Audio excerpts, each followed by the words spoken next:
वालेकुम वरहमतुल्लाहि वबरकातुह। दोस्तों, उम्मीद करता हूँ आप सब बहुत अच्छे होंगे। मैं भी बहुत अच्छा हूँ। बहुत दिनों के बाद आपसे मुलाकात हो रही है। एक बहुत ज़रूरी इशू पर आपसे बात करना चाहता हूँ।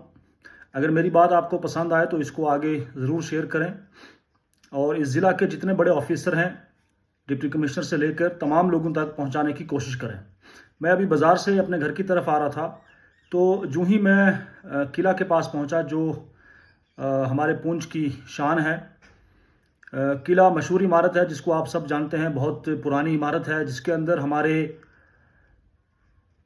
सरकारी बहुत सारे दफातर हैं और जिस किले के अंदर यहाँ के जो मजिस्ट्रेट साहब हैं, तहसीलदार साहब, वो भी बैठते हैं और बहुत सारे डिपार्टमेंट के यहाँ पर दफ्तर भी हैं।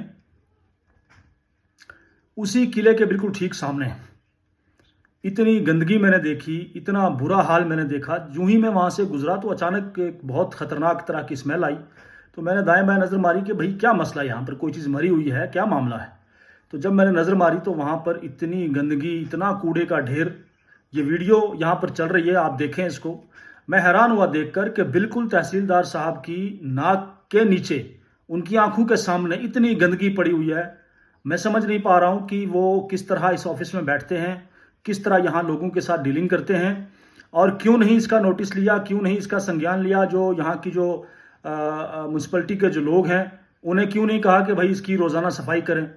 और ज़िला के अंदर हम रह रहे हैं, यहाँ के जो म्यूनसिपल के जो लोग हैं उनसे भी मेरी गुजारिश है कि शहर में जगह जगह आप डस्टबिन, जो कूड़ेदान हैं, डस्टबिन है, वो क्यों नहीं रखते। आपके पास फंड नहीं है, अगर फंड था तो वो कहाँ गया, डस्टबिन आपने रखे थे तो वो कहाँ गए। मतलब मुझे वहाँ कोई कूड़ेदान, कोई डस्टबिन नज़र नहीं आया। और इंतहाई अफसोस की बात यह है कि बिल्कुल तहसीलदार साहब के ऑफिस के सामने इतना बड़ा गंदगी का ढेर। और ऐसा नहीं है कि वो गंदगी आज ही की है, वो कई दिनों की गंदगी वहाँ पड़ी हुई है, कई दिनों का वो गंदगी का ढेर है, वहाँ पर बिल्कुल सड़ चुका है। और इतनी स्मेल आ रही है कि लोगों को मैंने देखा वहाँ से गुजरते हुए, लोग अपनी नाक जो है वो दबा कर वहाँ से गुजर रहे हैं। वहीं का एक मकामी शख्स मुझे मिला, उसने मुझे पूछा कि आप क्या कर रहे हैं। मैंने कहा जी मैं वीडियो बना रहा हूँ। क्यों बना रहे हो? मैंने कहा यार इतनी गंदगी पड़ी हुई है तो किसी को हम दिखाएंगे। तो उसने कहा जनाब किसको दिखाओगे, म्यूनसिपलिटी वाले बाजार से सफाई करते हैं, वो भी लाकर यहीं डाल देते हैं। मतलब आपने एक प्रॉपर कूड़ादान उसको बना लिया है तहसीलदार के ऑफिस के सामने वाली जगह को। तो ये बहुत गलत बात है। मेरा वीडियो बनाने का मकसद किसी को टारगेट करना नहीं, बल्कि एक मैसेज देना है कि इस तरह की चीज़ें जो है इस शहर के अंदर, इस ज़िले के अंदर क्यों हो रही हैं। क्योंकि ये हेडक्वार्टर है, यहाँ पर तमाम बड़े ऑफिसरों के दफ्तर हैं। डिप्टी कमिश्नर का ऑफिस यहाँ है, एसएसपी पूंछ का ऑफिस यहाँ है, बाकी तमाम लोग यहाँ बैठते हैं। और फिर ये हाल, बड़े अफसोस की बात है। दोस्तों से मेरी गुजारिश है कि इस वीडियो को शेयर करें।